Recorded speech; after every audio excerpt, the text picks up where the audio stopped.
کرنے کے کاموں کی لسٹ تو بہت طویل ہے، ضروری نہیں کہ وہ آپ سارے ہی کر سکیں، لیکن انسان نیت ضرور کر لے.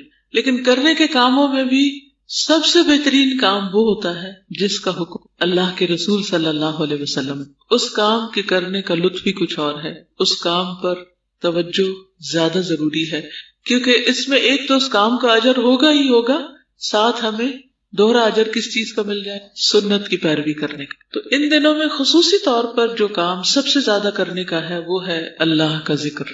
مسند احمد کی روایت میں ہے عن النبی صلی اللہ علیہ وسلم قال ما من ایام اعظم عند اللہ ولا احب الیہ العمل فیہن من هذه الایام العشر فاکثروا فیہن من التہلیل والتکبیر والتحمید.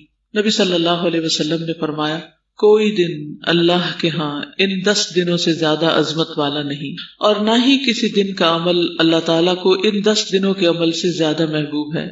یعنی دنوں کی بھی عظمت ہے اور ان دنوں میں کیے جانے والے کاموں کی بھی عظمت ہے. بس تم ان 10 دنوں میں کثرت سے تحلیل، تکبیر اور تحمید کہو، لا الہ الا اللہ، اللہ اکبر، الحمدللہ. تو کس چیز کے کرنے کا حکم دیا؟ ذکر. اور ذکر میں سے بھی خاص طور پر کون سا ذکر؟ شابش.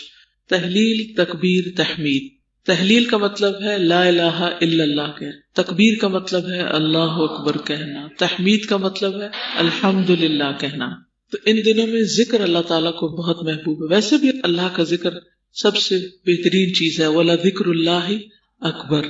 اور اگر عظمت والے دنوں میں ہو تو ذکر کا اجر و ثواب کہیں زیادہ بڑھ جاتا ہے. تو تھوڑا سا ذکر کی اہمیت اور فائدوں پر بات کریں گے. سورۃ الاحزاب 41-42 میں اللہ تعالیٰ فرماتے ہیں یا ایھا الذین آمنوا اذکروا اللہ ذکرا کثیرا. کون حکم دے رہا ہے؟ اللہ سبحانہ وتعالیٰ. اذکروا اللہ ذکرا کثیرا وسبحوہ بکرۃ واصیلا. اے لوگو جو ایمان لائے ہو، اللہ کو یاد کرو، بہت یاد کرنا، اور اس کی تسبیح کرو پہلے پہر اور